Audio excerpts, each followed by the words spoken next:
Hi again guys, today we're going to go through Wi-Fi hacking, WPA, WPA2 hacking using a tool called Reaver. And what Reaver does is it exploits a protocol built into most modern Wi-Fi routers called WPS, or Wi-Fi protected setup.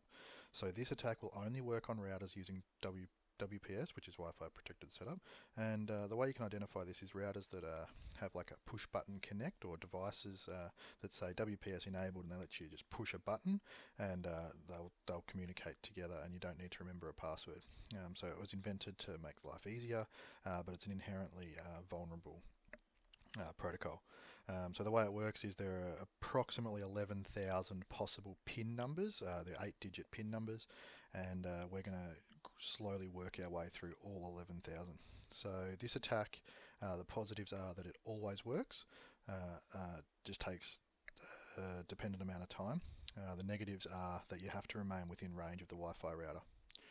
So today I'm using the latest build of Kali Linux in VMware Workstation 10. My Wi-Fi network adapter is a TP-Link TLWN722N, and the router that I'm attacking is a Belkin N600.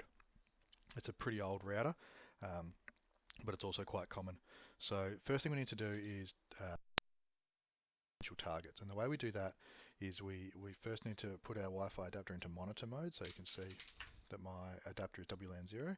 So we do airmon tac ng start WLAN 0,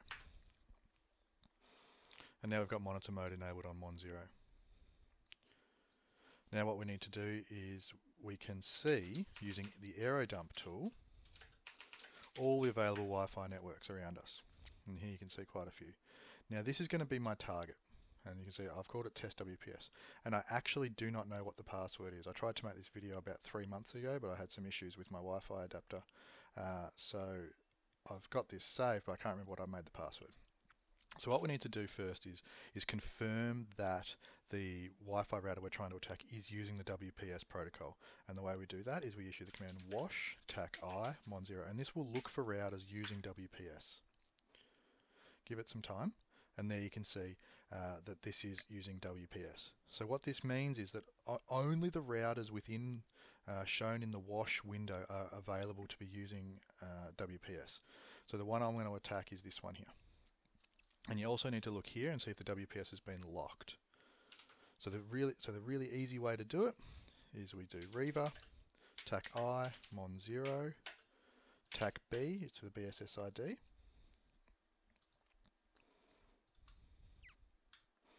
and copy the BSS ID for your particular target.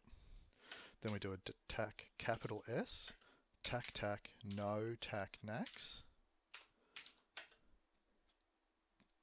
tac D, which is the delay between attempts. Now I like to use a delay of about 5 to 7 seconds depending on the age of the router.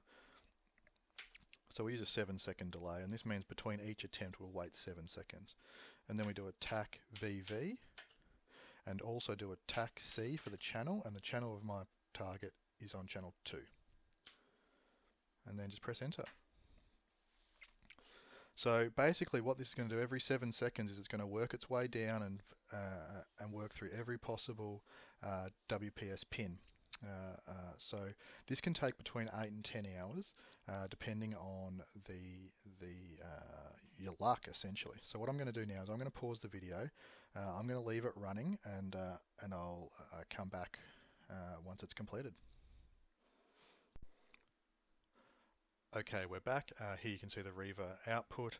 You can see that the pin was cracked in about 5,000 seconds, which is like 80 minutes or something. Again, that's not a typical time. You should be expecting between 8 and 10 hours hacking time, depending on your luck and whatever the pin number is pre-configured on the router. Here you find the pin number, which is inside the router, as well as the pre-shared key, which is most important for connecting to the Wi-Fi network and logging in at a later date. Now, the important thing to note is that even if your victim realizes they're being hacked and sees that their internet usage has gone up or whatever, and they decide to change their Wi-Fi router password, if they do not change their WPS PIN number, which most people will not know how to do, all you need to do is rerun Reaver, use the tac P, and then enter in this as a command line argument, and it will instantly give you their new password regardless of what they changed it to. And that's one of the joys of Riva and one of the key dangers of having WPS enabled on your router. So what I'm trying to get across here is that if you have WPS enabled on your router, you should disable it immediately, because you can see how easy it is to hack a router like this. Just to show you that I am connected, I'm going to log in up here, put in my pre-shared key.